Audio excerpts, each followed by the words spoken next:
హల్లెలూయా. ప్రభువైన యేసుక్రీస్తు వారి నామంలో మీ అందరికీ శుభములు. ఈరోజు వాక్యాన్ని మనం చదువుకుందామండి. 145వ కీర్తన 18వ వచనాన్ని మనం చదువుకుందాం. తనకు మొరపెట్టు వారందరికీ, తనకు నిజముగా మొరపెట్టు వారందరికీ యెహోవా సమీపముగా ఉన్నాడు. దేవునికి స్తోత్రం.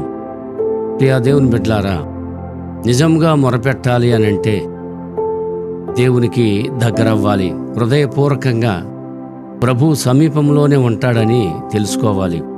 మరి నిజంగా మొరపెడతామంటే ఏమిటో మనము ఒకసారి ఆలోచన చేయాలి. హృదయపూర్వకంగా, దేవా నీ సన్నిధిలో నేను ప్రార్థన చేస్తూ ఉన్నాను, నేను కొన్ని సమస్యల్లో ఉన్నాను, ఏంటి నాయన నా సమస్యలన్నీ, నేను ప్రార్థన చేస్తూనే ఉన్నాను కదా, ఏంటి ప్రభువా అని చెప్పేసి మీరు చింతిస్తున్నారేమో. చింతించవసరంలా. ఎందుకంటే ఎవరైతే హృదయపూర్వకంగా దయగల దేవుడికి ప్రార్థన చేస్తూ ఉంటే ఆయన ఊరుకుండే దేవుడు కాదండి. కాబట్టి నీవు చేసేటువంటి హృదయపూర్వకమైనటువంటి ప్రార్థన దేవునికి ఎంతో ఇంపైనటువంటి సువాసన. కాబట్టి నీవు దేవుణ్ణి అడుగు, హృదయపూర్వకంగా అడుగు. నీ పూర్ణ హృదయంతో, నీ పూర్ణ ఆత్మతో దేవుణ్ణి అడిగినట్లయితే తప్పనిసరిగా నీ యథార్థతని దేవుడు చూచి నీకు ప్రతిఫలం ఇస్తాడు. నీకు ప్రతిఫలం ఇచ్చి అప్పుడు నీ సమస్యలన్నీ కూడా దేవుడు తీరుస్తాడు.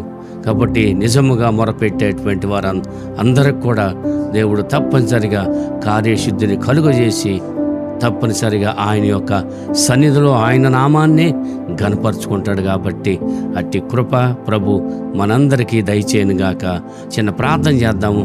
తలలు వంచండి. పరిశుద్ధుడు అయిన దేవా, కృపగల తండ్రి, జీవం గల ప్రభువ, సకల ఆశీర్వాదాలకి కారణభూతుడైన మా ప్రియ కన్న తండ్రి, ఈ షార్ట్ వీడియో చూస్తున్నటువంటి ప్రతి ఒక్క బిడ్డను కూడా పేరు పేరున మీరు దీవించండి.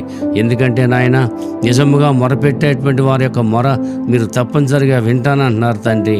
యథార్థమైనటువంటి హృదయంతో ప్రార్థన చేస్తే తప్పనిసరిగా కపటము లేనటువంటి యొక్క ప్రార్థన ఎంతో గొప్పది. కాబట్టి నాయన నీతి నిజాయితీగా ఉన్నటువంటి యొక్క ప్రార్థనే మీరు వింటారు. కాబట్టి అట్టి కృప మీ బిడ్డలకి దయచేయమని ప్రార్థన చేస్తూ ఈ యొక్క ప్రార్థన మీ సన్నిధానానికి చేర్చుకొని ఈ ప్రార్థనకి తగిన ప్రతిఫలం దయచేయమని మా ప్రభువును మీ ప్రియకుమారుడైన యేసయ్య పరిశుద్ధమైన నామమును బట్టి మిక్కిలి వినయముతో బ్రతిమలాడి వేడుకొంచున్నాము మా పరమ తండ్రి. ఆమేన్, ఆమేన్, ఆమేన్.